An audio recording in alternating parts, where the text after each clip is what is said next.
Welcome to Plants vs. Zombies, where the zombie apocalypse has already started. 12 times. ThePieMaster. Hello everybody, I am ThePieMaster, and welcome to Ultimate Gaming Timelines, where today we are talking about one of my favorite game series. It's got a lot of puns, and I enjoy it. Plants vs. Zombies. Let's find the stars of the timeline. I think the best place to start is in May 2009, with the events of the original Plants vs. Zombies. While this certainly is not the earliest date in the timeline, it's the first one we see in the games.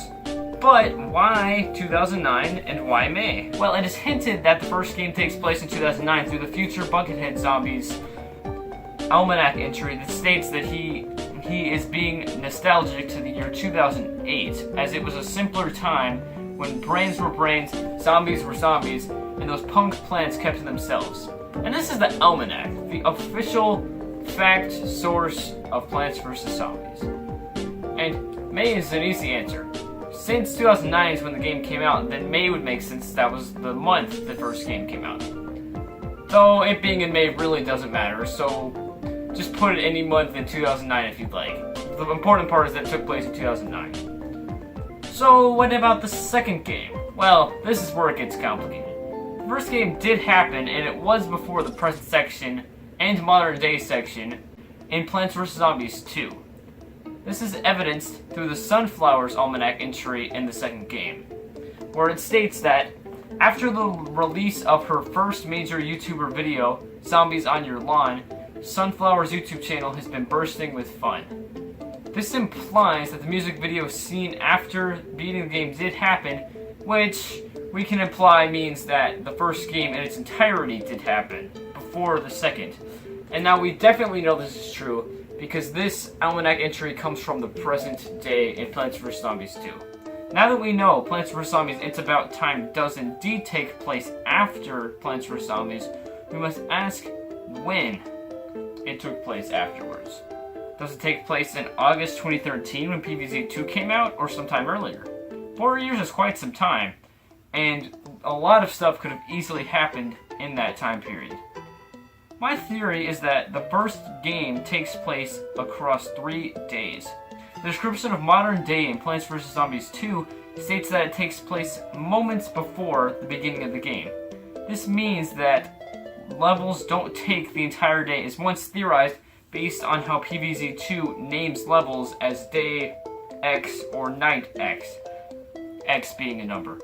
Now that we have this evidence, I now believe the theory that the first game's protagonist left the house without warning after the zombies attacked again, despite their surrender after Dr. Zomboss's defeat at the end of the first game.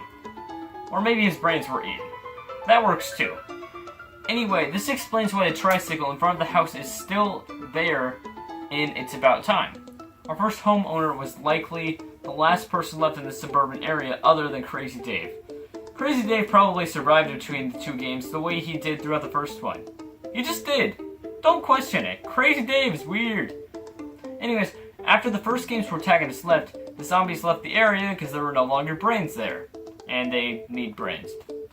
So anyways, around 2013, someone came into the neighborhood in an attempt to make some cash by selling these abandoned houses. They were bought, and the zombies came back because there were brains here once again, and whoosh, It's About Time happens. Here we go. Finally, it's time to move on to the second game. And there's zombies, and plants, and it's even Crazy Dave. And he introduces himself for whatever reason. I wonder why. Anyways, quick background on the story of the second game. After a few levels, you find some hot sauce. Crazy Dave borrows it for his taco. He eats the taco and wants to eat it again, and he has a time machine for some reason named Penny. So he uses it to eat it again, but instead of ending up about 8 seconds ago, you end up in ancient Egypt. Now we'll get to Egypt in a second, but for now we're going to talk about all of the time destinations that you can go to in the game in chronological order. Basically meaning in terms of the time they happen, such as the first year. So basically, I would be talking about something that happened in 10,000 BC before talking about something in around 2500 BC. Because that came first.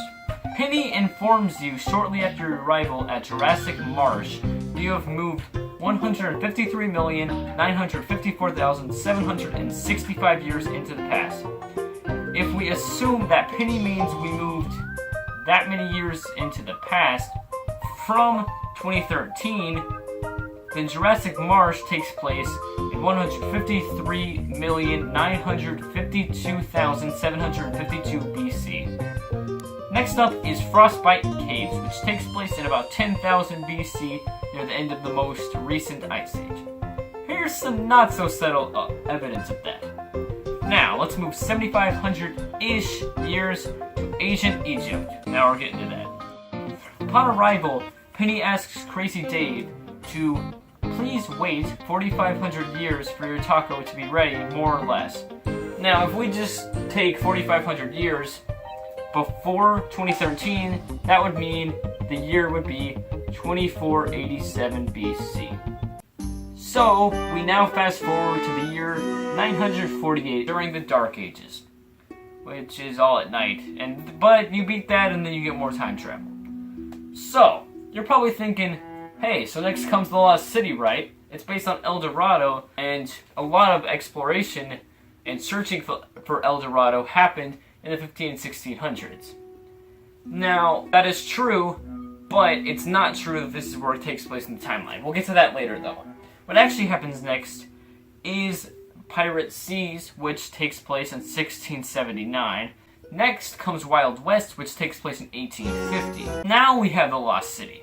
My theory is that the Lost City takes place in the 20th century due to the plane scene flying overhead in the Dr. Zomboss fight. My guess is the 30s or 40s because of one reason: Indiana Jones. The Lost City makes several references to the legendary archaeologist by both the Turquoise Skull and Relic Hunter zombies, because both are obviously inspired by Indy's adventures. And a lot of inspiration comes from the first movie, Raiders of the Lost Ark, such as the boulder trap and the trophy for the world, very much resembling the idol Indy found in the beginning of that movie, which took place in the late 1930s. So I'm gonna pin this at 1937. So, another reason I would say for that is what was going on in the 1930s. The Great Depression. There is a lot of gold here in the Lost City. Gold is something that retains its value, meaning it would be quite valuable at this time. Now, the zombies might not have been coming here for gold, but they're definitely here for something. And they definitely found something. I'm still not quite sure what it is, but that could explain why, with later expeditions for El Dorado in the 70s and 80s, they found nothing.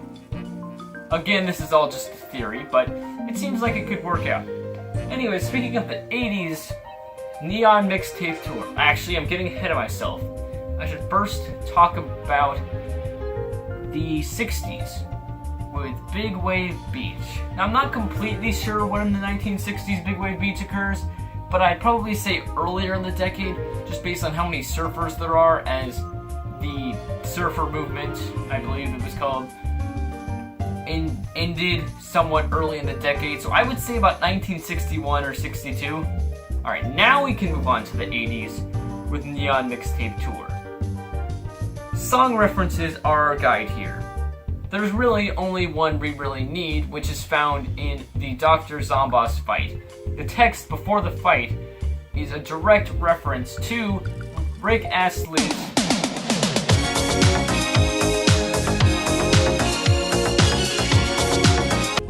Never Gonna Give You Up.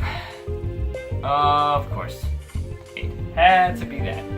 He flat out parodies the song, and I don't think he would parody a song if he was anywhere in time before it came out, which leads me to believe that Neon Mixtape Tour takes place in 1987, the same year Never Gonna Give You Up came out. I think it's interesting to note that the house we see in 1987 is the same one we see in 2009-2013, just the backyard, and it doesn't have a pool yet. Now, next up is the modern house that we see in 2009 and 2013, but I feel like we've talked enough about that. I just wanted to briefly mention the modern day level pack in Plants vs. Zombies 2 takes place in 2013 as well. Now, we move on to the Farthest in the Future level pack, aptly named Far Future, which takes place in 2323, where zombies attack, obviously. But anyways, we now have our ultimate gaming timeline for Plants vs. Zombies. Feel free to leave a like or subscription or follow me on Twitter or Patreon or any of that crap if you want to, if you enjoyed the video. But if not, I think that's going to be the all for today. I will see you guys next time. Goodbye!